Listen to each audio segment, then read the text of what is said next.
Oi, gente, bom dia. Que bom que veio tanta gente. Estou aqui com a Vera Iaconelli, que vocês conhecem, aplaudidíssima, uma gata. Renan, advogado, professor, militante dos direitos humanos e um gato. A gente só escolhe. E Tomás, ator, putz, o agente secreto, Bacurau, beijou a Odete Reutemann e está agora em Coração Acelerado e um gato. Acho que eu vou começar contando um pouco de onde e por que surgiu a newsletter Nem Toda Mulher e por que a gente decidiu fazer o Nem Todo Homem. Se alguém não segue, por favor, Nem Toda Mulher, a gente está no Substack.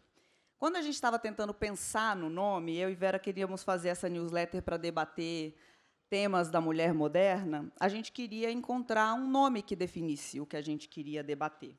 E aí a Vera veio com esse conceito lacaniano, quem diria, de que a experiência feminina transborda, ela não cabe na linguagem. Então, existe esse conceito da mulher é não toda.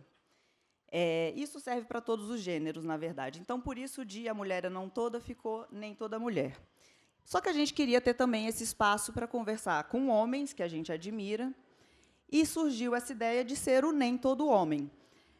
São homens que a gente tem convidado para escrever cartas na newsletter. Então, o primeiro foi o Ricardo Tepperman, depois o sociólogo Ricardo Tepperman, editor da Companhia das Letras, depois a gente chamou o Luiz Augusto Campos para puxar um fio da carta do Tepperman e falar sobre a própria masculinidade. Tivemos o Renan, tivemos o João Camareiro, músico.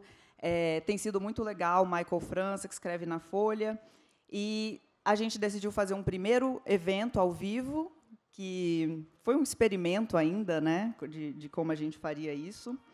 E esse nome, Nem Todo Homem, apesar de brincar com Nem Toda Mulher, de alguma forma são os homens que a gente realmente considera um Nem Todo Homem, mas essa é uma expressão que virou uma muleta, né, de muitos homens quando a gente fala que um homem, e aí você pode preencher, os homens cometem violências contra as mulheres, sempre vai surgir alguém, mas nem todo homem. E isso é uma muleta porque a pessoa se exime do debate, né? Isso encerra a conversa, mas não encerra o problema.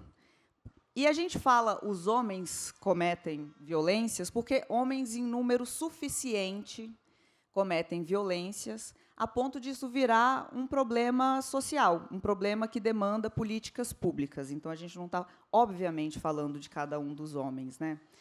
E a gente sabe que o problema ele é muito antigo, ele é profundo, e sem estar todo mundo junto, a gente não consegue resolver.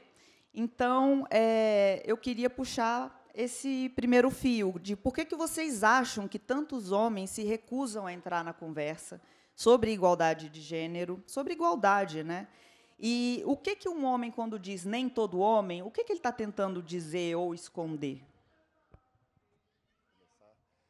Bom dia a todo mundo aqui. Uma alegria, a Vera, a Carol, está aqui do lado do Tomás também. Carol, eu acho que é uma posição muito reativa, né? Acho que a masculinidade ela tem essa dimensão de ser muito reativa e de se basear em alguns medos. É o medo de parecer a mulher ou de ser feminino, é o medo de parecer homossexual ou ser associado ao homossexual. E aí eu acho que isso coloca a masculinidade sempre nesse lugar, assim, que é um corner, né? Fica sempre tentando escapar de um lugar de uma armadilha ali, né? Então, eu acho que quando se diz isso a um homem, ele reage de maneira sempre meio negativa e violenta, né? Acho que afirmando uma virilidade, é uma tentativa de sair dessa encruzilhada mesmo, desse lugar de impossibilidade de afirmar uma identidade que não seja pela negativa. Eu acho que a masculinidade ela tende a se colocar sempre no centro, é uma construção, e é por isso que é tão importante que os homens sejam também chamados a dividir esse problema, a conversar sobre isso, porque, no fundo, é de uma estrutura que a gente está falando, né? Não é sobre o fulano, sobre o ciclano, sobre o Tomás, o Renan, mas sobre essa estrutura que nos produz e nos fabrica enquanto sujeitos que são masculinos na Acho que falta sociedade. muito diálogo, né, entre nós homens. Assim, acho que a falta de... E não é um diálogo construtivo, assim, pensamentos, por exemplo, de onde vem a nossa dor, de onde vêm os nossos medos, de onde vêm nossos sentimentos, né? Eu acho que... Bom dia, boa tarde. Né?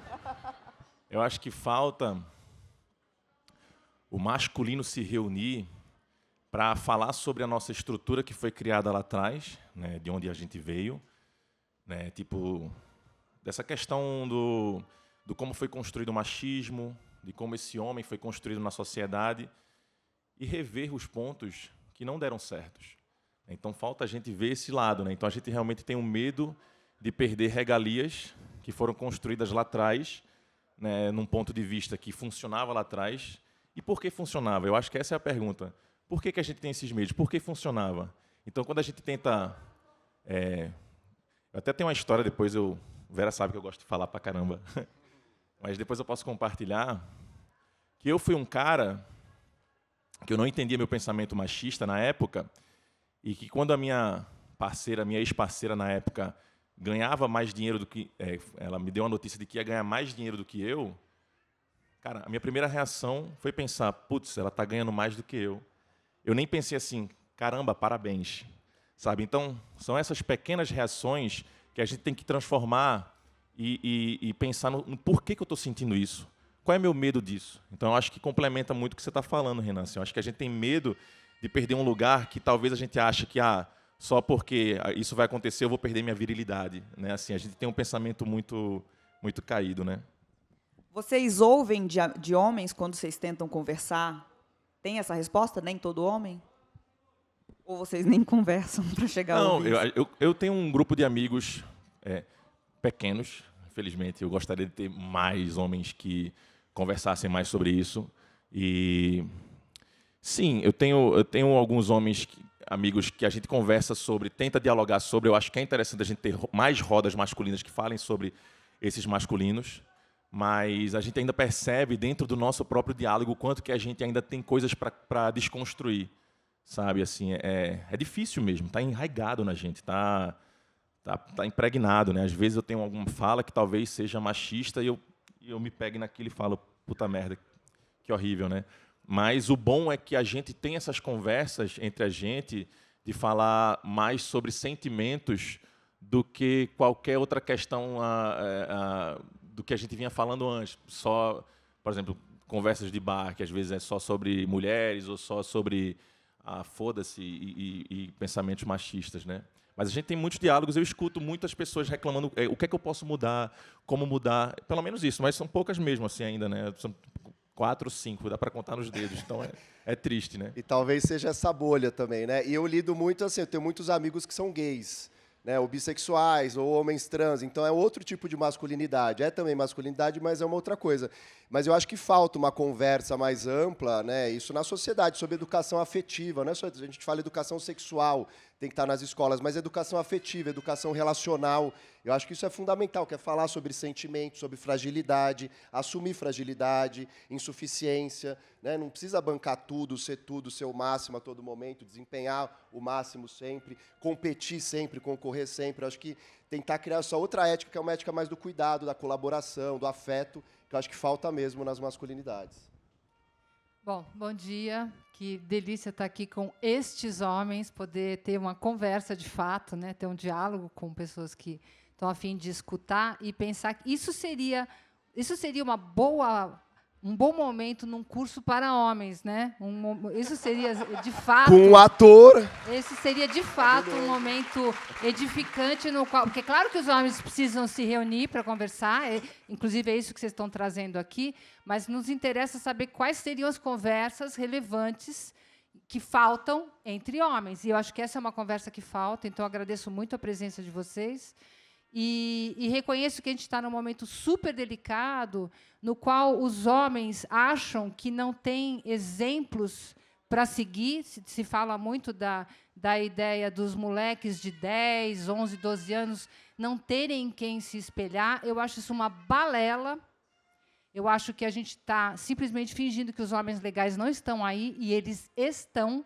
O que eles não estão é conseguindo falar e ser escutados também, e encontrar espaços nos quais eles possam ser reconhecidos como tais e se juntar porque estão ainda um pouco com vergonha de serem assumidos a um grupo de aliados das mulheres. Sem aliados masculinos, a gente não vai sair dessa pocilga que a gente está hoje, de todas as violências que a gente está vivendo. Então, agradeço muito a presença de vocês. Eu que vou fazer a pergunta agora? Ah, tá. Então, a pergunta você trouxe, né, Carol, um pouco a partir da perspectiva do Renan, que vive na sua própria luta, né, LGBTQIA+, não esquecendo que hoje tem o orgulho gay, né, o orgulho LGBTQIA+, aqui na Paulista, né, que está sem patrocínio, como sempre teve, mas é importante a gente estar junto. Mas eu queria pensar um pouquinho com você, Tomás, a questão racial, né? Como é que é essa experiência como homem negro?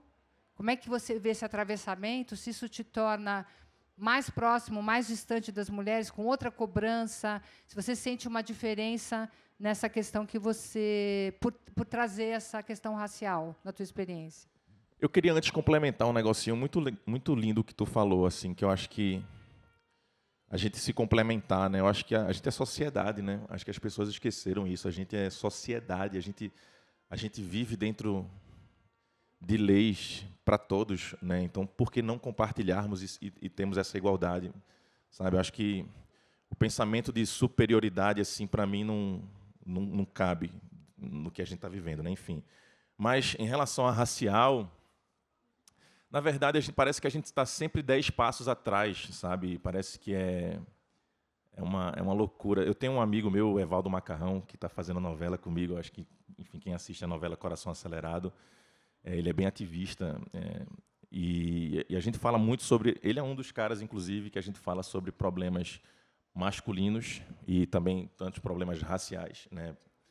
E eu acho que... Parece que a gente está sempre... porque como a gente não é padrão, parece que a gente sempre está padrão dentro de uma sociedade que foi construída, parece que a gente está sempre 10 passos atrás, né? Então, cada vez mais que a gente forma debates como esse, que a gente vai falando sobre questionamentos, sobre o que é que deu errado, o que melhorar, onde melhorar, a gente vai ganhando esse espaço e vai construindo mais essa igualdade, e cada um vai percebendo onde errou, ou o problema, ou o que levou àquele problema, e como tentar corrigir e consertar aquele problema, para que esses 10 passos atrás fiquem cada um começando dessa linha para frente, né? Assim, então, eu acho que eu sou sempre um cara do diálogo e da escuta, né? Então, eu estou sempre procurando conversar sobre e escutar sobre. Eu sempre falo isso desde as minhas entrevistas lá atrás, né? E eu procuro muito entender qual é o pensamento do outro em relação a essa questão racial, sabe assim? Como, por exemplo, do machismo. Qual é a sua ideologia em relação a isso? Sabe? Qual é o seu pensamento em relação a isso? Por que você... Qual é o teu pressuposto que tu parte de que isso é o correto e que isso é errado? Sabe? Enfim, eu tento dialogar com os próximos, né, para que a gente possa corrigir, fazer uma roda e chamar quem não está naquele sistema do racial para entender, né? Eu acho que esse é o diálogo mais correto, assim, que a gente faz. Acho que para o Renan vale essa pergunta também. Você foi um dos autores, né, da sessão Nem Todo Homem, e você fala dessa experiência de ter crescido com essa ideia de que ser gay não é ser homem o suficiente, e, ao mesmo tempo, ser gay não é romper com a masculinidade, e você não deixa de usufruir dos benefícios de ser homem, né? Então, eu queria que você comentasse um pouco como é isso, assim, essa coisa de crescer, porque hoje em dia não é mais uma questão, mas de ter crescido se sentindo, ou com pessoas tentando te fazer sentir menos homem, e, ao mesmo tempo, ter essa outra camada de que você tem que... diante das mulheres, né? Porque também entre gays tem misoginia, tem transfobia, então tem esses dois lados da moeda. Sim, é uma posição que é bem complexa, né? Porque, de um lado, você tem uma associação com o masculino, porque você nasceu designado homem, eu me entendo como homem, mas, a todo momento, você é lembrado que você não é homem suficiente. Então, na escola, vai falar, não, mas você é bichinha, viadinho. São os xingamentos clássicos do universo do masculino para qualquer criança, né, adolescente, que destoe um pouco da maneira como fala, gesticula, da voz, de como anda, né, aquele momento sempre de formatar um corpo, que é esse endurecimento. O masculino é um endurecimento, né, um enrijecimento do corpo, do espírito, da maneira de se portar no mundo. Ao mesmo tempo, como homem gay, você começa daí a ter uma crise com o masculino na identificação, mas você começa a desejar o masculino. né? Porque a sua orientação A gente sexual... sofre disso também. Nós também. Nós, E é uma... mulheres É héteros. isso. É isso, gente. Não tem jeito. A gente não escolhe. Por isso que é orientação e não opção. Né? Mas a gente vive isso. Fazer o quê? E aí é o desejo, é da ordem do desejo. E aí você está, portanto, nesse lugar em que você desidentifica com o masculino, mas você deseja homens. E aí como que você gere isso? Né? É muito complexo, eu acho, porque, de um lado, você goza de certos privilégios de uma estrutura que te coloca ali como um homem, então você é lido em muitas situações como um homem, mas em várias outras você vai ser lembrado que você não é homem suficiente. Aí a homofobia vai te lembrar sempre disso. Seja ela uma injúria, né, falada, seja ela uma agressão física, seja ela um xingamento, uma piadinha, entre aspas, né, que não é mais piadinha, é crime LGBTfóbico, desde 2019 no Brasil, mas a gente sempre vai sendo lembrado e advertido, né, nesse lugar, e aí eu acho que tem uma questão que é difícil de equacionar, porque, ao mesmo tempo, os homens gays, muitas vezes, para sair de ser alvo da homofobia e se afirmar, para se livrar de estigma, né, para sair desse lugar inferiorizado, vai acabar se associando ao masculino e reproduzindo essa misoginia. Porque quando você tem alguém abaixo de você, você se sente um pouco mais para cima. E aí é justamente a mulher, a pessoa trans, né, que está num outro lugar ainda mais alvo de preconceito, de discriminação. E vocês sentem que essas duas experiências destravou alguma chave que vocês sentem que um homem hétero, branco, padrão não entende ao discutir masculinidades e a relação de gênero com mulheres? Nossa, que pergunta boa, né? Eu acho que... Eu vou tentar falar no sentido de... Vamos ver se vocês vão entender meu pensamento. A minha cabeça é meio doida às vezes, tá? Mas, por exemplo, tem muita gente que acha que no Sudeste não tem sotaque. A gente não tem sotaque, por exemplo, né? O paulista ou carioca. Na minha cabeça, a compreensão de pensar que você não tem sotaque é porque, desde que as rádios e a televisão ela foi construída a partir daquele sotaque. Então, você cresce numa sociedade acreditando que só existe aquilo. Tô na linha, vocês estão seguindo, né? Então, assim, quando você vê um homem branco, hétero, que é o padrão social, eu acho que ele nasce numa sociedade pensando que, e ainda mais quando a sociedade impõe que aquilo é o padrão, aquilo é o certo, aquilo é o... que eu acho que só aquilo existe, e quando existe algo diferente, fala, ué, tá estranho, não sou eu, então tá errado, entende? Então, quando eu começo a bater nesse ponto, eu começo a tentar mostrar esse lado, quando eu sou chamado, quando eu sofro xenofobia, por exemplo, que eu falo, ué, mas meu sotaque é esse, e é isso, e mas eu falo, e o seu sotaque? E a pessoa fala assim, não, mas eu não tenho sotaque. Então, é meio que essa relação quando a gente vai quebrando os pontos, é quando a pessoa vai entendendo assim, não, mas eu não sou preconceituoso, eu não sou isso, porque você cresce dentro de uma sociedade que foi construída nessa bolha com todos os mecanismos de defesas, como ele falou assim, que era piadinha antes, que todo mundo ria e hoje em dia é crime. Então, essas defesas acaba colocando uma nuvem para os reais problemas, e as pessoas acabam não enxergando isso. Então, como é que a gente faz para dissipar essa nuvem?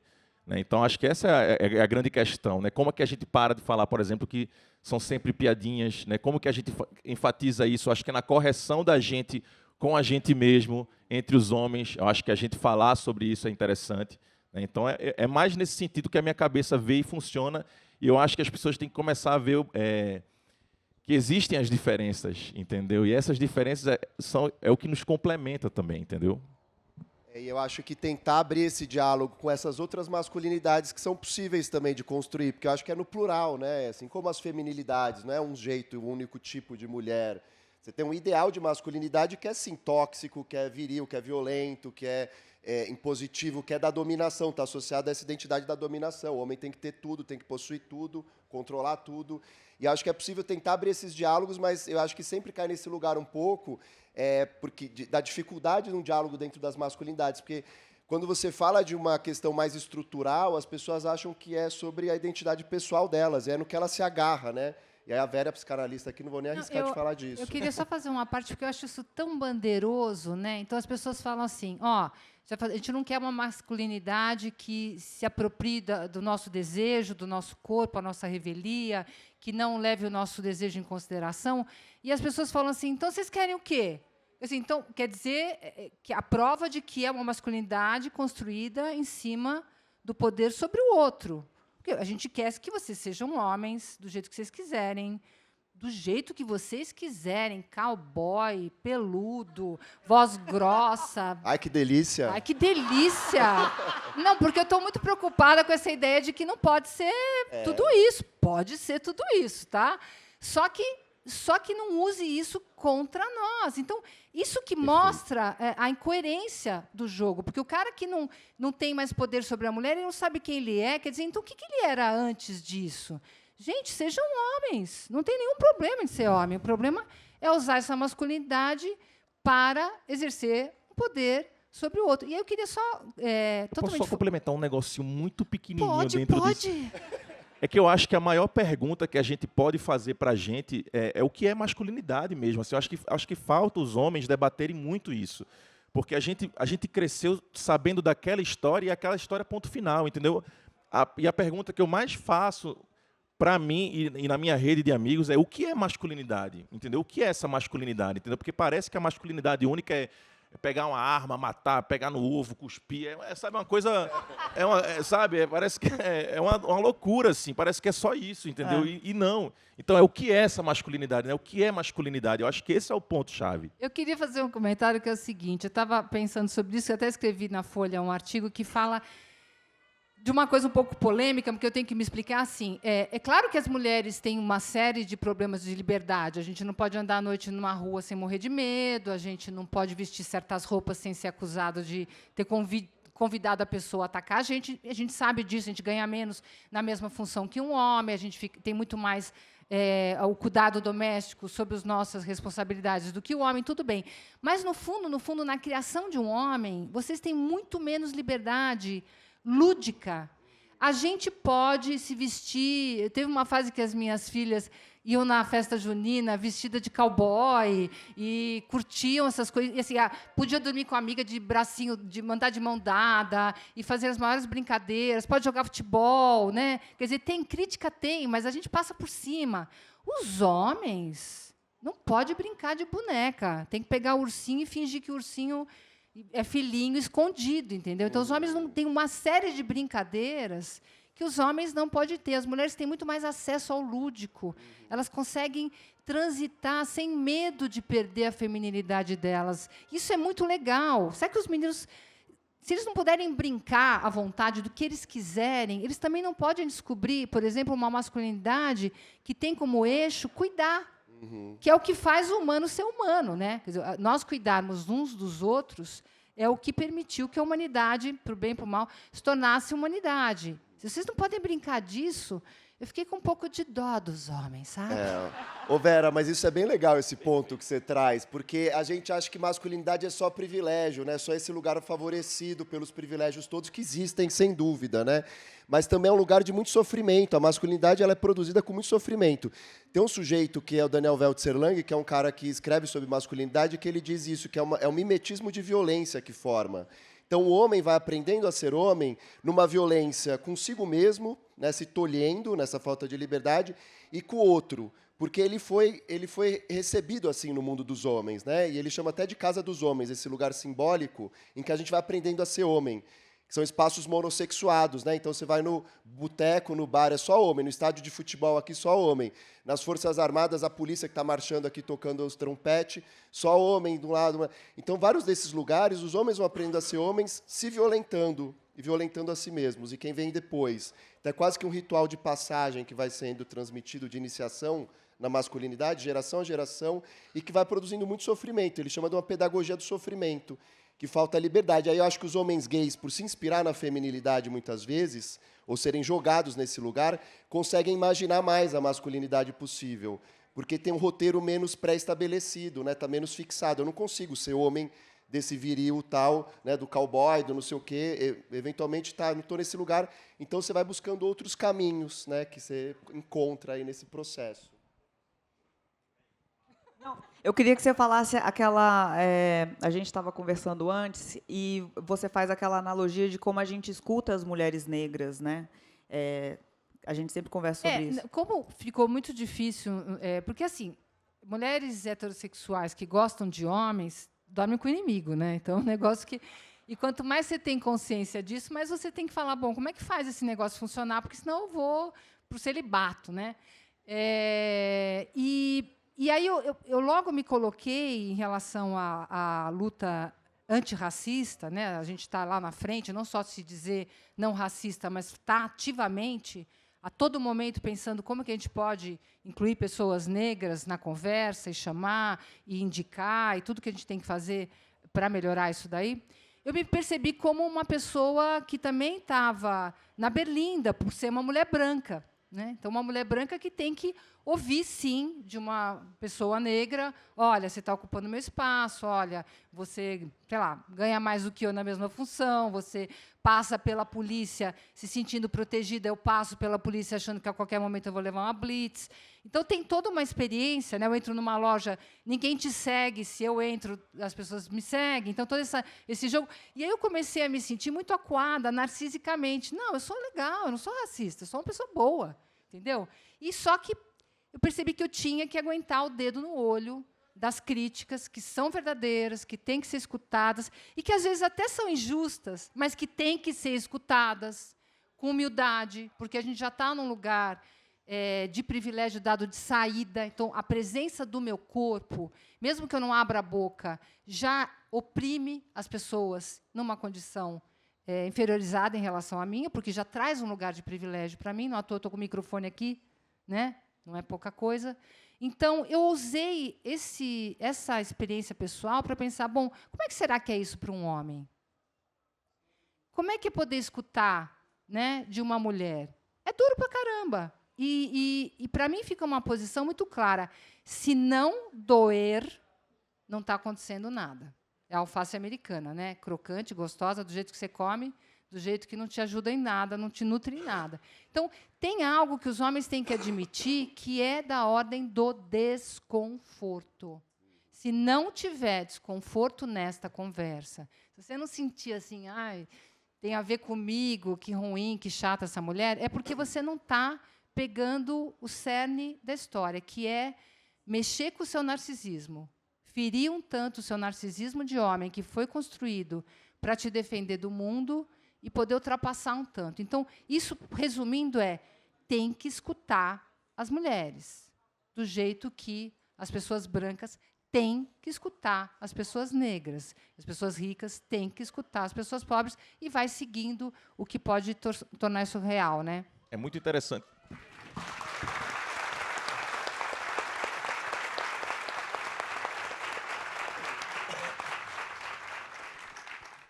É muito interessante isso, porque realmente eu fazendo um caminho assim na minha vida, né? Eu estou com 40 hoje, e quando eu tinha 20 anos, que eu fui começando minha carreira e tal, fui passando por vários caminhos, várias coisas, fiz muitas coisas no passado, né? Já traí, enfim, que eu achava que era o normal, e toda vez que eu traía, eu me sentia mal, me sentia péssimo, e falava para meus amigos, porra, ontem eu botei para torar, fiz isso, isso e aquilo, e me sentia mal, mas eu achava que eu estava fazendo bem.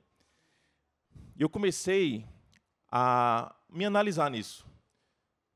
Eu fiz muitas vezes isso, e eu comecei a me analisar, e cada vez que eu fazia isso, eu pensava, mas por que eu estou fazendo uma coisa que eu acho que está sendo boa, mas está me fazendo mal, e fazendo mal para a pessoa que me ama e que eu amo, que eu amava, né? Supostamente a pessoa que faz um negócio desse não amaria, né? Então eu comecei a ter muitas amizades mulheres também, e comecei a ouvir muitas mulheres, muitas amigas minhas mulheres. Nossa, e aquilo, a teimosia da gente é foda, né? A gente é muito teimoso, a gente é muito teimoso, a gente é muito egocêntrico, a gente não quer admitir que a gente está errado. E a partir do momento, quando você fala, quando dói, começou a me doer tanto que eu comecei a ter mais ansiedade, eu comecei a chorar muito, Aí eu falo hoje ainda na minha análise sobre isso, né, muitas coisas. Exatamente, eu comecei a gritar. Eu começava a gritar para soltar. Era assim mesmo, que eu ficava sozinho às vezes. Mas o interessante era escutar essas mulheres, essas amigas, e falar de suas dores e me questionar do meu comportamento. Mas por quê? E por que você faz isso? Eu falava, e eu tentava arquitetar um plano para tentar encontrar uma razão para o que eu fazia. Isso é o que é o mais doido, sabe? A gente tentar arquitetar uma coisa de tentar fazer sentido para o que eu fazia, e teve uma hora que eu comecei a pensar assim, cara, não faz sentido nenhum o que eu estou fazendo. Então, eu acho que esse é um grande ponto, quando a gente começa a conversar e escutar as mulheres, que é o que eu tenho feito mais, ainda me dói de coisas, porque eu realmente ainda sou um cara que tento ouvir muito, mas pelo menos é isso, eu tento levar para a minha análise e falar, mas por que isso me incomodou? Isso está certo mesmo ou isso está errado? Será que não está sendo revolta comigo? Mas se eu estou incomodado, será que o problema não sou eu? Então, assim, eu começo a me questionar nesse sentido. E eu acho que quanto mais amigas mulheres você tem, e homens, né, e nesse sentido de realmente ouvir a mulher e não tentar, eu vou comer aquela mulher, porque às vezes é isso, vou fazer amizade para isso. Então, esse já é o pensamento machista também que existe, né? Então, acho que quanto mais amigas mulheres você tem, que você começa a escutar essas mulheres, melhor para você, sabe? Assim, melhor mesmo. Assim, eu tenho muito a aprender ainda, estou num processo muito longo, mas é maravilhoso. Assim, me incomoda muitas coisas assim, e eu falo, caramba, onde é que eu tenho que ajustar esse parafuso aqui? Esse ponto é bem interessante que o Tomás traz, que eu acho que é de diversificar nossas relações mesmo, né? E a nossa escuta das pessoas assim que são diferentes da gente, porque eu acho que não é à toa que a masculinidade ela se preserva nesse lugar que é quase um clube mesmo, né? Você fica entre homens porque passa pano. Então você faz uma coisa dessa, você fala para o lado, a pessoa vai passar pano, porque é um cara igual a você que está fazendo igual, aprendeu igual, está reproduzindo igual. E aí quando você ouve uma outra pessoa que está falando de um outro lugar, que não tem o mesmo lugar nessa estrutura, e fala, não, isso aqui não é tão legal assim, veja, tem alguém que está sofrendo por isso. Aí te desloca, né? Eu acho que quebra com esse pacto narcísico, que a Cida Bento fala da branquitude, mas que vale para a masculinidade também, né? Tem uma, não é que as pessoas se reúnem para falar o que nós vamos fazer de mal hoje no mundo. Tem até uns homens que fazem isso, né? Uns homens brancos, héteros, cis, que fazem isso bastante, né? Algumas salas aí de poder. Mas eu acho que é essa coisa de um pacto inconsciente, né? E simbólico, todo que vai sendo produzido, e que, se a gente não ouve quem está de fora, que causa uma fratura nisso, não tem escape, você vai girando, né? E quantas vezes, por exemplo, eu ouvi muitas, assim, tipo, tá num bar com amigos e falar assim, porra, tu não sabe o que aconteceu, não, minha mulher fez isso, isso, isso. E a gente fica ouvindo assim, sabe, o cara todo errado aí. Ela tá doida. Ela tá doida. Então, é muito louco isso, né? Assim, o quanto que a gente joga a culpa na outra pessoa por não tentar ver os nossos erros, o nosso ego, o quanto que a gente está sendo egocêntrico, né? Assim, é muito maluco isso, assim. Acho que eu vou manter nesse papo sobre o desconforto. O que é tão difícil sustentar o desconforto? A gente fez para o João Camareiro, na newsletter, a gente pediu para ele responder assim, se a gente diz tanto que os homens não conversam entre si, não falam coisas íntimas, não se abrem uns para os outros, de que é feita a amizade masculina? O que prende vocês a ponto de querer passar pano e não querer chamar a atenção do outro?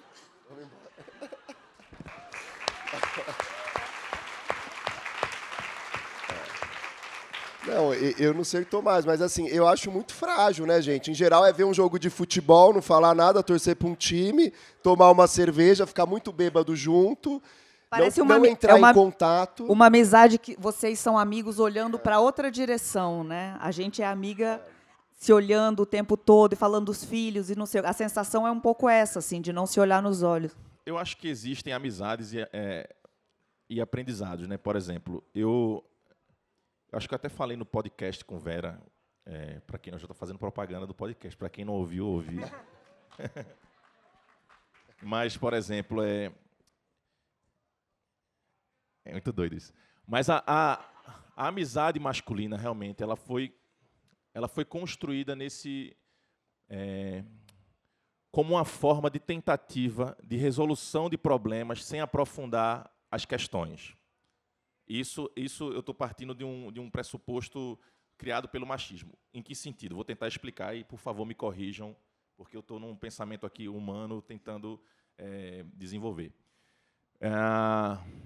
Por experiência própria. Por exemplo, quando a gente, sei lá, está com um problema no trabalho ou está muito com raiva de alguma coisa, a primeira coisa que vai fazer é o quê? O álcool. Vai beber. Vamos beber, porra, vamos tomar uma, vamos ver um jogo de futebol. E a maioria dessas relações são firmadas nesse sentido, de você querer sair do trabalho, ir para um bar para falar putaria, para falar sobre o jogo de futebol, como se isso fosse a resolução dos problemas individuais de sentimentos que você está sentindo, sem aprofundar. Então, essa é um padrão de como foi formada a amizade.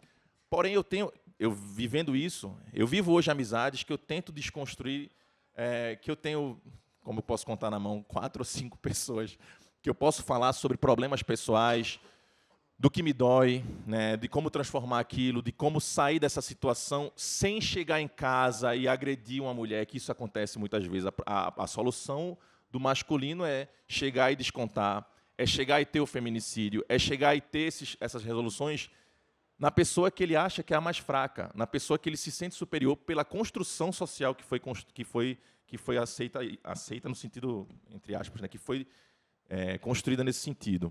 Então, a minha amizade, hoje eu posso falar que eu tenho esses amigos que ainda falam sobre esse machismo, que eu tento parafusar e tentar conversar. Mas por que tu faz isso? Que eu posso depois compartilhar uma história, porque senão eu vou ficar falando muito aqui. Não, já compartilha. Então já vou compartilhar. Porque eu lembro, em 2023, se eu não me engano, eu passado muito tempo longe de Recife, e eu tenho vários amigos de infância, enfim, que eu comecei a perceber quem são esses amigos. São pessoas que eu amo, eu não vou dizer que eu não amo só porque tem pensamentos diferentes do meu, amo sim. E eu tento sempre dialogar, porque eu não sou daquele cara que vai desistir. Eu tento olhar no olho e falar, por que isso? Em que sentido?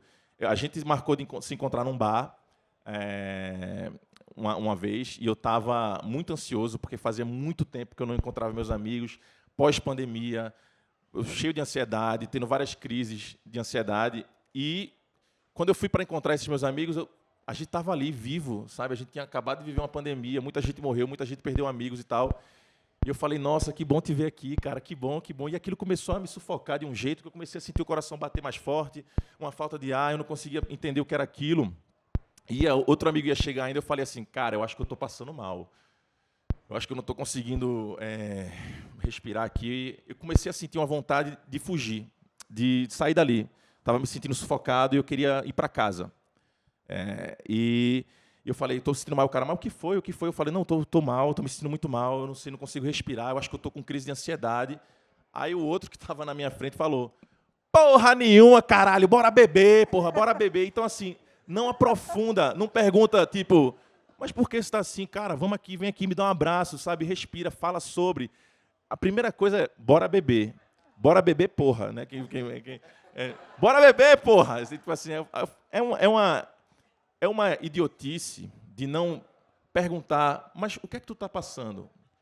Quais são os seus problemas? O que é que tu está sentindo? Me dá um abraço aqui, sabe? O homem, exatamente, nessa masculinidade, o abraço entre homens, nossa, eu vou encostar, eu não vou... Porra, aí abraça, aí geralmente abraça assim, né? E aí, irmão? Tipo assim, cara, por quê, sabe? Assim, o que é que isso vai te diminuir, entende?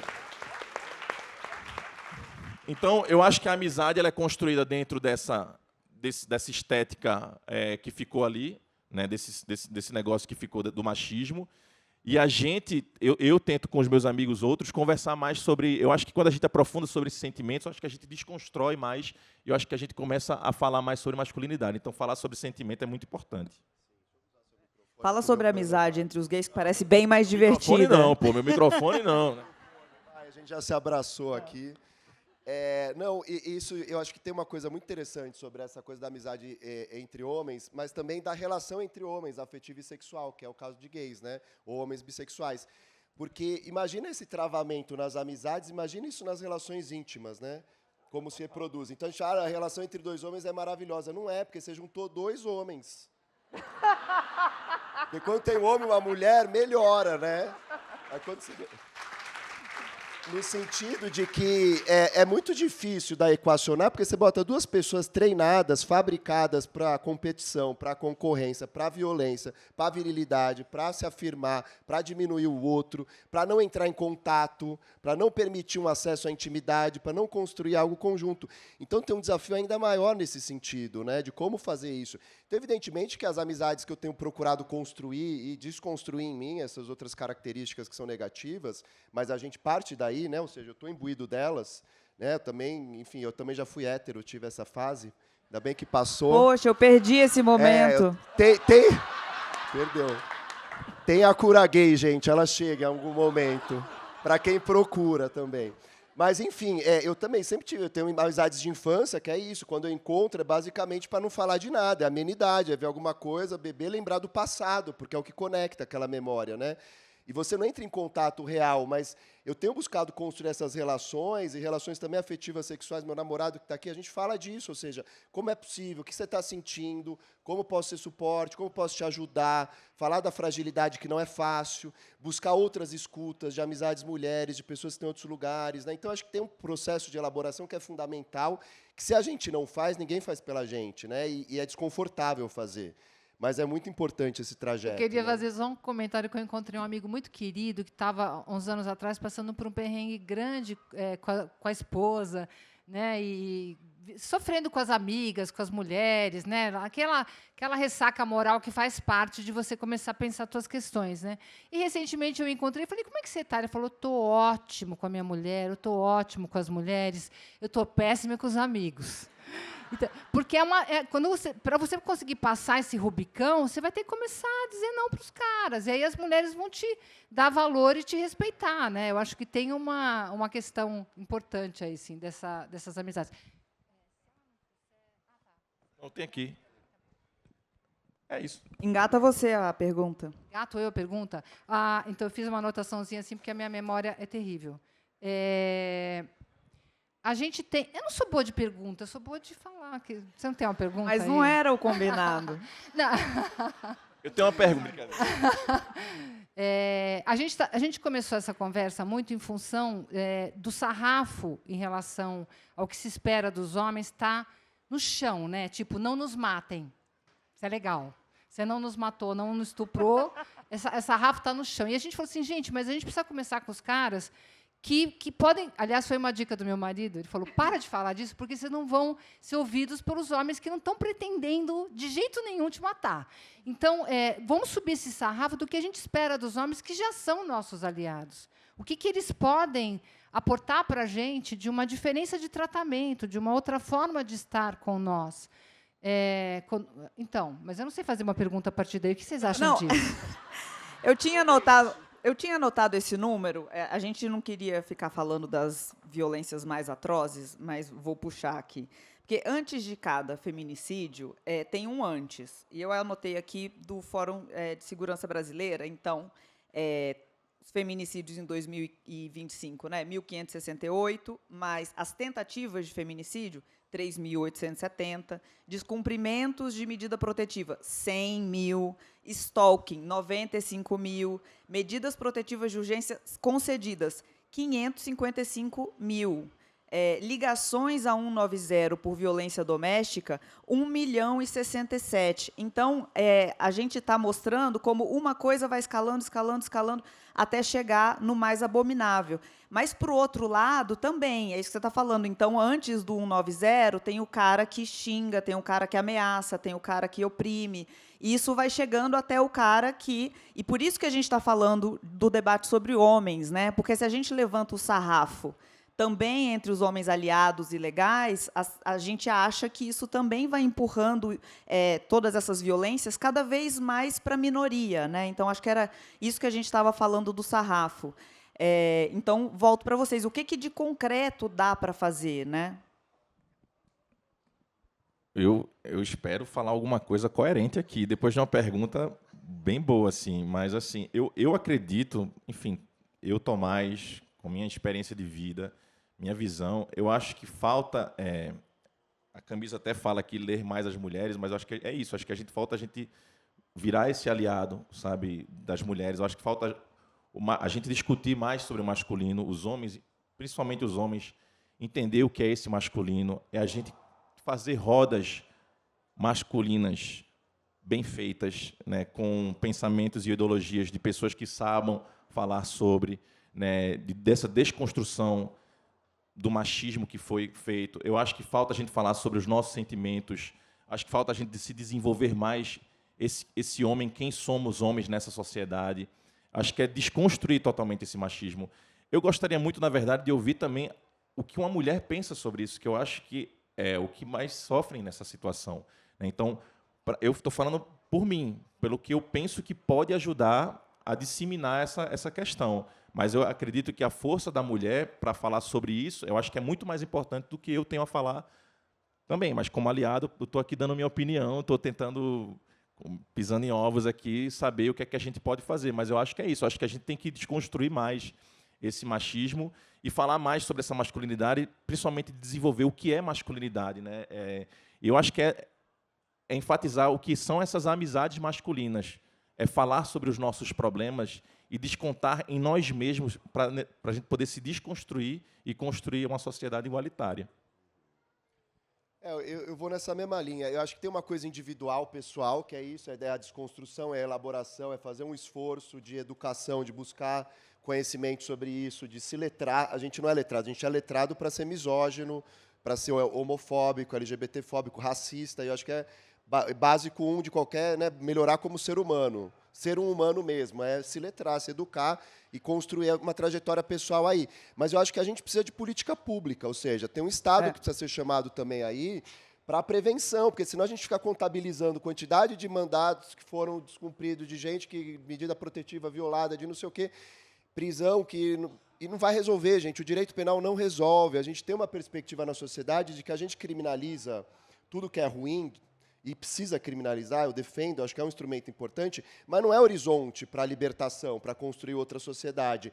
Então, acho que nós precisamos de prevenção, é pensar como que esse assunto está sendo abordado em escolas.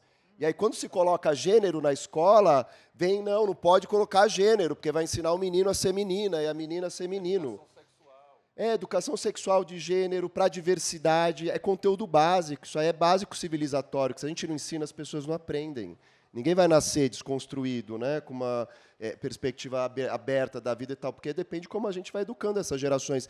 Então, acho que tem uma questão que é política pública. Nós precisamos construir um caminho de educação que não dependa só, primeiro, das mulheres ficarem educando homens, porque já estão com esse fardo de precisar fazer movimento feminista, de produzir, de mostrar violência, fazer o homem acreditar que tem violência, fazer o homem acreditar que tem privilégio, né? E colocar o Estado no centro desse debate, como uma obrigação que nós temos enquanto coletividade de poder olhar para isso e falar, vamos mudar essa realidade. E políticas públicas...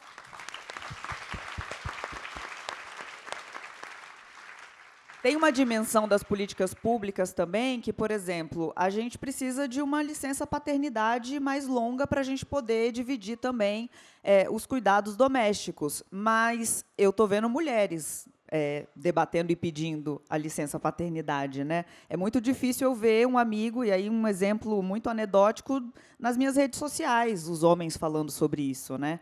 E aí eu acho que eu caio também num lugar do quanto os homens sentem medo de se colocarem à frente desses debates, à frente dessas demandas. No próprio Nem Todo Homem, todos os homens atrasaram as entregas, porque eles começam a ficar nervosos. Então, não sei se o Teté está aqui, acho que está, vou expor ele. Cadê? Agora que você falou, ele baixou nosso herói, o primeiro a se Ele está na candidatar. segunda fila aqui. Ele foi nosso herói, porque a gente colocou ele para puxar a roda, e ele começou a mandar o texto. A gente falou, a gente não vai te editar, mas ele mandou para 78 amigas editarem ele, para ter certeza se não ia dar uma derrapada, assim. E aí também vai entrando nesse lugar de que os aliados também têm medo de errar e também serem massacrados, ou de, por exemplo, você estava falando da sua ex-namorada, né?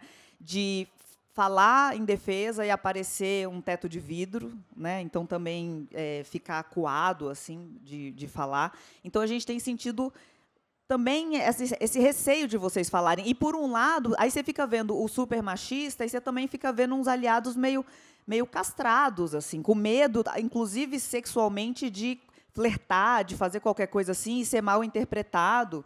E não, a gente gosta do Bad Bunny balançando a pelvis de maneira descarada. A gente continua gostando disso. Por que a dificuldade tem esse medo de aparecer o teto de vidro? É isso? Eu queria fazer um comentário. Só enquanto Responde, eles vão, Vera. enquanto vocês vão passando mal aí. Mas é porque eu lembro que, tá vendo? Eu lembro que eu fiz um comentário na Folha sobre o soco que o Will Smith deu na cara do Chris Rock e me achando, né? E aí as mulheres negras chegaram para mim e falaram: você não tem nada a ver com isso. Porque você é uma mulher branca, que está numa posição de privilégio, não no caso desses dois homens específicos que são milionários, mas entrando num assunto que talvez não te diga a respeito. Assim, polêmicas à parte sobre esta posição, eu fiquei bem quietinha e fui lá e falei: tá certo, eu não tenho que me meter nisso. E depois fui conversar com essas mulheres. E eu tive que engolir isso e me haver com isso e respeitar essas mulheres. Então, eu acho que faz parte. Eu não me arrependo. Hoje, eu me orgulho de poder estar num diálogo legal com mulheres negras, porque elas sabem que, se elas enfiarem o dedo no meu olho, eu vou parar, vou pensar e falar: peraí, não era bem isso, talvez fosse, talvez eu esteja errada, talvez não. Vamos conversar sobre isso. Eu não quero fechar o diálogo. Tem que ter um pouquinho de coragem, eu diria aí. Tem que ter um pouco de coragem de você ir lá, falar uma coisa e alguém... A gente fez uma... Eu estou botando a gente na berlinda aqui, né? Mas, assim, eu acho que é dessa ordem mesmo. A gente fez uma newsletter sobre mulheres lésbicas e também o pessoal enfiou um monte de dedo no olho da gente, mostrando a nossa lesbofobia.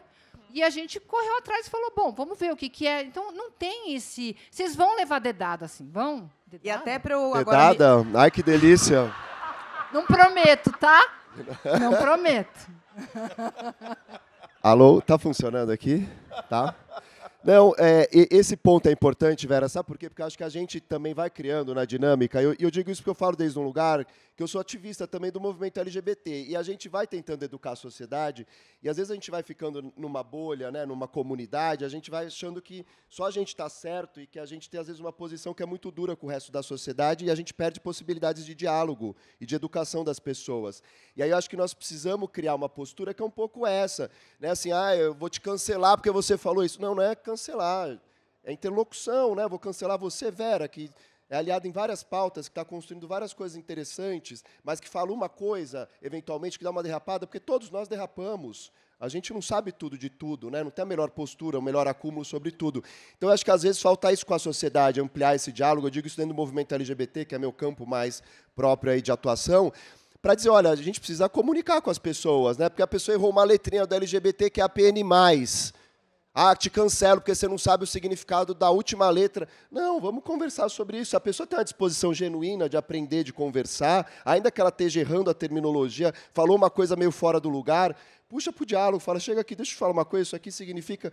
Porque a gente tem uma dinâmica de rede social dessas interações que estão levando a esse lugar, né, que você postou isso, eu vou te cancelar e vou lacrar e vou fazer. E eu acho que isso é muito ruim, eu acho que perde possibilidade de avanço e perde essa possibilidade de se implicar, fica parecendo que o assunto da masculinidade ou dos homens é só das mulheres falarem, né? E aí os homens se desresponsabilizam, que é o universo ideal para a masculinidade não mudar. Que é assim: não, deixa a Vera falar disso, é a Carol, eu e o Tomás não vamos topar o convite ou não vamos falar disso. Não, acho que a gente tem que se implicar, né, e tomar como tarefa de todo mundo a misoginia, a LGBTfobia. Eu quero cada vez mais pessoas heterossexuais e cisgêneras falando de LGBTfobia. Mas não tem um lugar de fala. É evidente que não tem o mesmo lugar de fala, de enunciação, de experiência, mas deve falar também sobre esse assunto.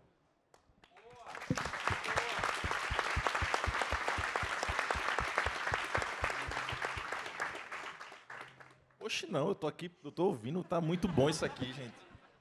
Eu tô aprendendo aqui.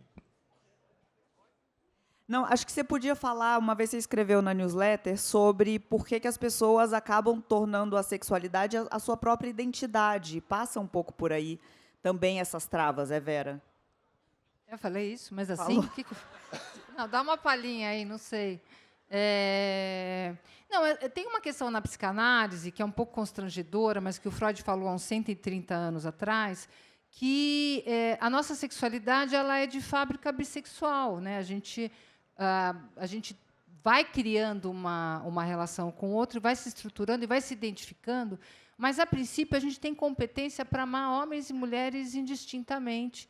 Mas a gente vai construindo uma relação com o outro e vai tendo as nossas preferências, nossas formas de amar, que não estão escritas na pedra. E isso é muito assustador, porque a gente adora coisa escrita na pedra, né? A gente adora normatizar as relações. Quando os europeus chegaram aqui no Brasil e encontraram os povos originários, a relação com a sexualidade, com o corpo nu, com o prazer, com a transição de gênero, que nem tinha esse nome, mas um homem podia ser assimilado ao grupo das mulheres, uma mulher podia ser assimilada ao grupo dos homens, né?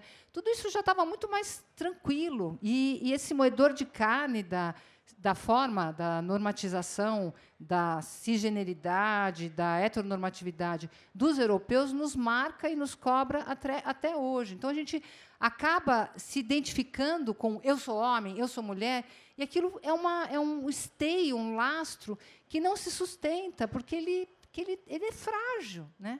E, para defender o indefensável, a gente se mata. Quando tudo se trata de amar, né? De amar, de desejar, de gozar, os 3 eixos da nossa existência afetiva e relacional. Então, eu super recomendo uma série que a gente está enlouquecida, né, Carol? Que chama DTF, D de dado, T de tatu, F de faca, St. Louis, que discute, que é maravilhosa, que discute a masculinidade hoje, a possibilidade de amar, de desejar, que nem sempre coincide, você pode amar e não desejar aquela pessoa e não amar, e gozar ainda com o terceiro, e que eu acho que conversa muito com o que a gente está falando aqui hoje. Eu acho que eu não respondi o que você perguntou, porque eu não lembro exatamente o que era, mas eu improvisei bem, né? Foi bom. Eu vou trazer uma camada política, assim, sobre isso. Vou contar uma história pessoal e para trazer um pouco para esse lugar. Eu sou mãe de uma criança autista que fala, mas não conversa, e tem muitas crises sensoriais, e a gente trocou ela de escola esse ano. E foi uma das experiências mais terríveis e tristes da minha vida. Fomos muito maltratados nessa escola, a diretora era capacitista, foi horrível. Assim, minha filha regrediu e não consigo imaginar a situação pior, tive que tirá-la antes. Mas os pais da escola eram bem legais, e eles tentaram ali, eu pedi se eles, né, conversariam com a direção para colocar mais um assistente em sala, porque não tinha um assistente em sala, e, né, é lei federal, estadual, municipal, toda criança autista que tem esse nível de suporte, é obrigação da escola contratar, não tem desculpa financeira, né? Bom, mas acabamos tirando ela de lá porque nós estávamos sendo maltratados. Os pais toparam escrever a carta para a direção pedindo, e a direção respondeu: não vou recebê-los. Não respondeu assim, não vou conversar com vocês. E morreu aí. E aí eu fiquei assim, tá, mas os pais não vão ficar super ofendidos de não serem recebidos pela direção? Não vai rolar uma revolução e, meu Deus, a gente paga uma escola particular, cara, e você está dizendo que não vai nem conversar comigo? Isso me chateou muito e me fez pensar também que a gente está vivendo uma espécie, eu vou passar um pano para os pais escrotos, mas a gente está vivendo um burnout cívico, que assim, é tanta coisa, é o governo, é a ameaça democrática, é tentativa de golpe, né, roubo de dinheiro de aposentados, e esses feminicídios escabrosos que a gente está tendo notícia, e, de repente, é tanta coisa acontecendo, se, de repente, a gente não fica exausto de ter que comprar tantas brigas, né? E isso vai criando um imobilismo. E também essa coisa entre os progressistas, eu sinto, que é de ficar se cancelando porque falou uma palavra errada, porque errou uma coisa. Eu tenho um podcast de política chamado Duas e Tanto, e o público é muito querido e gosta do podcast, mas sempre tem um que vai lá comentar, são os que eu mais odeio. Sempre vão lá comentar, mas você usou essa palavra. Ai, mas não pode ser isso. É tipo, caramba, eu estou aqui ralando para fazer um negócio de graça, para tentar fazer uma educação política, e de tudo que eu falei, o problema é essa palavra, né? Então, eu sinto também, não sei se vocês sentem isso também, estou dando toda essa volta, para falar desse cansaço de brigar com quem a gente realmente acha que está errado, e ser muito mais fácil dar uma cotovelada em quem está ao redor, e cai nesse momento político em que a gente quase que não consegue ter imaginação política, de imaginar que realmente a gente pode ter, de novo, um projeto em comum e não ficar só na negativa, né?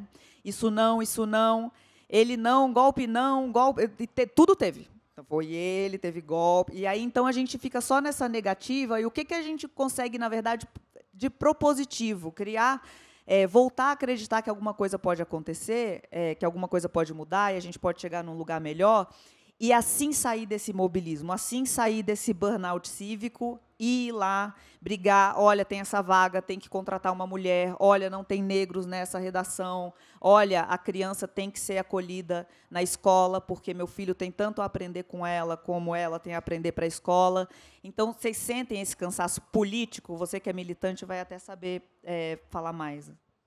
Eu acho que tem, Carol, assim, acho que mas eu vejo que tem um cenário que às vezes é muito isolador, né? Que a gente vê para todo lado esse cansaço, coisas que não mudam, eventualmente parecem retroceder, né? Esse debate sobre masculinidade, e você tem um trabalho importante sobre isso, né? De como essa masculinidade está no centro desses novos autoritarismos. A extrema-direita no Brasil e no mundo todo está pautando isso, né, nessas novas gerações, Red Pill e todo esse processo. Então, acho que tem isso, mas eu também sou muito esperançoso, otimista ao ver as mudanças que estão acontecendo, né? Eu acho que é muito sintomático que a gente esteja, e simbólico que a gente esteja numa feira do livro, um debate sobre masculinidades, né, paute muita gente, o interesse das pessoas, né? Isso era impensável, assim, não no século retrasado, era impensável há 5 anos, sei lá, 10 anos. Esse debate era muito restrito da masculinidade, por exemplo, quem estudava isso lá na sociologia ou em outro campo.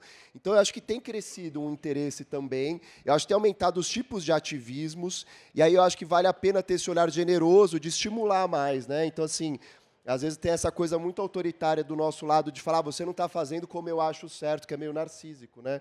O atividade você tem que fazer desse jeito, com esse manual, porque você está fazendo de outro jeito não é legítimo, tal. Então, acho que também entender que tem várias coisas. Tem pessoas produzindo podcast.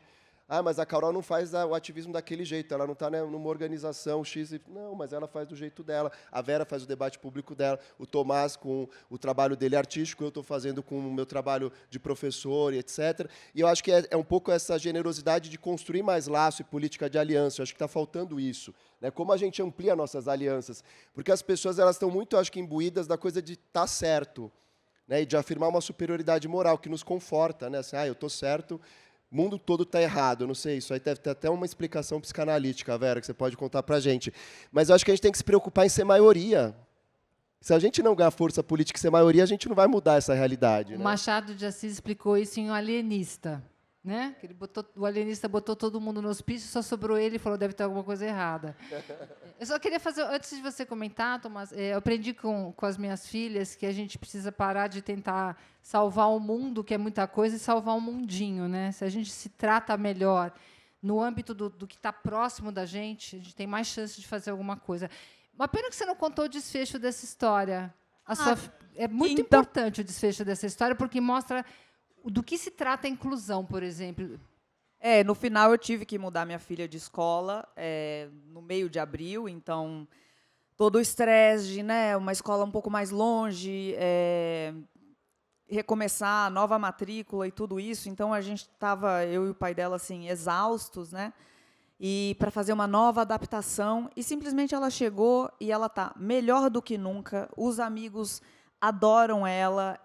Veio esses dias um aniversário, foi aniversário dela semana passada, e os amiguinhos vieram falar: a Eva é minha amiga, minha melhor amiga menina. Então, de repente, ela entra numa escola onde teve acolhimento, onde tinha conversa, onde tinha, inclusive, vocabulário para falar, né? Então, e ela deu um salto, né? Ela fica mandando áudio para a Vera, me dedurando, e dá para entender o começo da mensagem, não tudo. Mas olha o que é a inclusão, né? O que poderia ter acontecido nessa outra escola se tivessem uma coordenação e uma direção acolhedoras. Então, tudo é sobre acolhimento mesmo.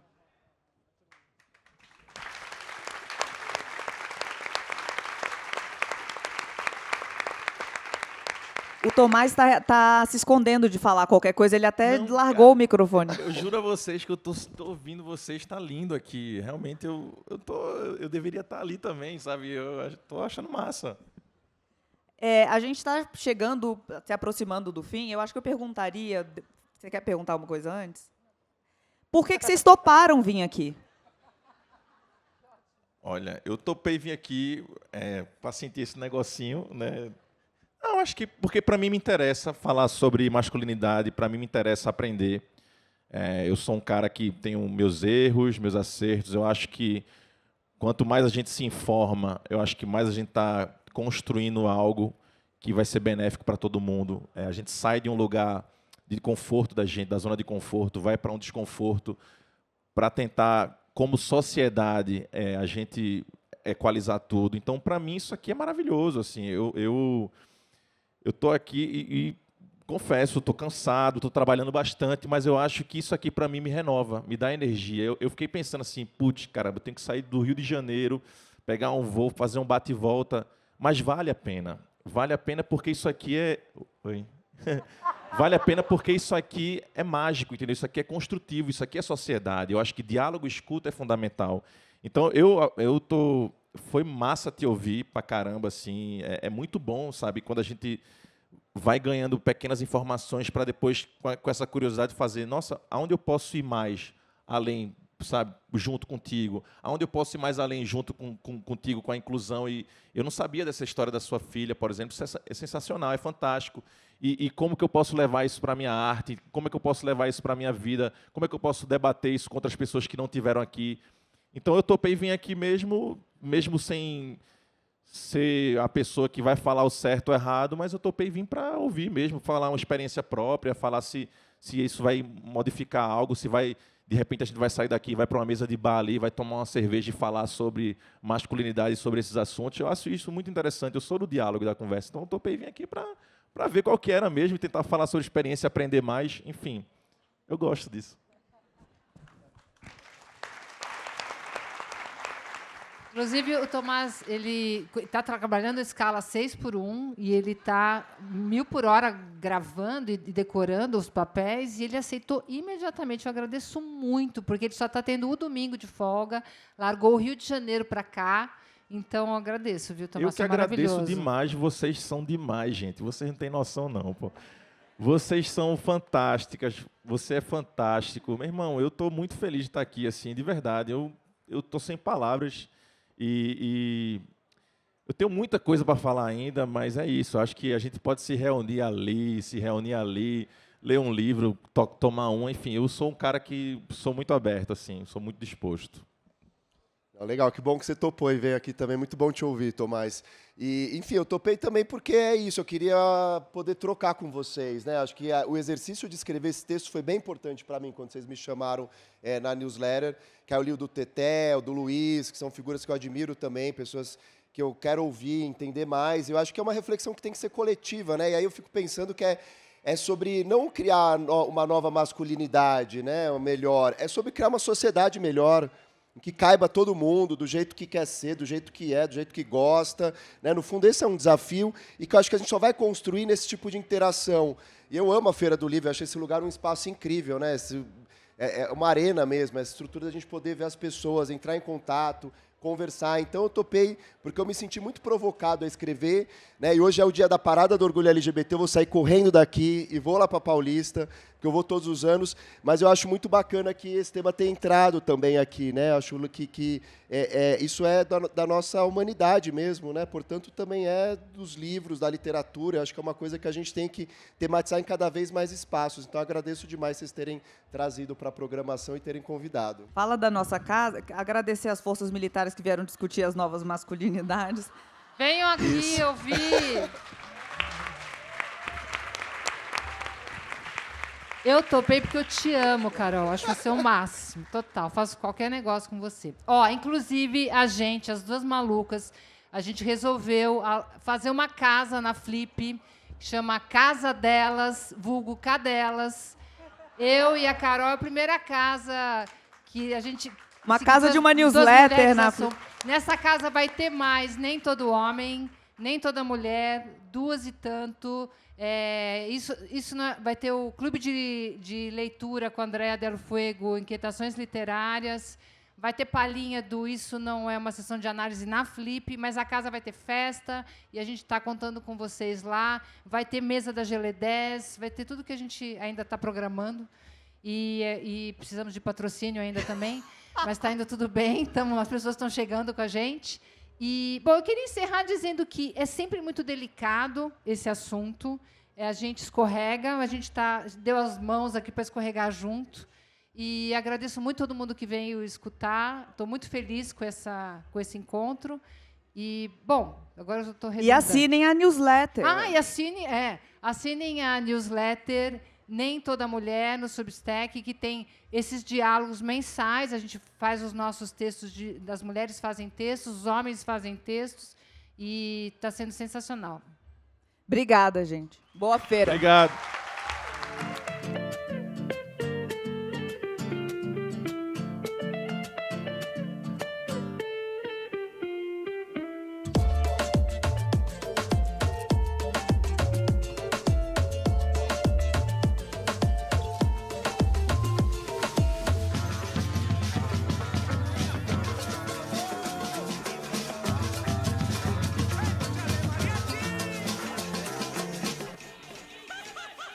Sejam todos e todas bem-vindos à Feira do Livro 2026. A Feira do Livro é uma realização da Associação 451, da Maré Produções Culturais e do Ministério da Cultura por meio da Lei Rouanet. Patrocínio: Mercado Livre, Motiva e Prefeitura de São Paulo na categoria Ouro. Itaú e Laranjinha Itaú na categoria Prata. Apoio: Pinheiro Neto Advogados, Instituto Ibirapitanga, Enjoei e Companhia das Letras. Parceria institucional: Livraria da Travessa, Mercado Livre Arena Pacaembu, SP Livro e Museu do Futebol, junto à Secretaria da Cultura, Economia e Indústria Criativas do Estado de São Paulo. Apoio institucional: Embaixada da França no Brasil, Instituto Camões, Arco Educação, Ministério das Relações Exteriores do Uruguai, Instituto Ramon Llull, Gráfica Viena, Chambril, Quiro, Frida e Mina, Inside by Meliá São Paulo e Higienópolis, Ernesto Tzurnik Advocacia, Ecoar, Arpa, Ovo e Bubu Restaurante. Parceria de mídia: 451, Folha de São Paulo, UOL, TV Brasil, Rádio Nacional, JC Deco, Piauí, Carta Capital, Mídia Ninja, Nexo, Gama e Publish News. Acompanhe a programação e cobertura completa da Feira do Livro 2026 no site da revista 451 e também nas nossas redes sociais, @a Feira do Livro. Viva o livro brasileiro!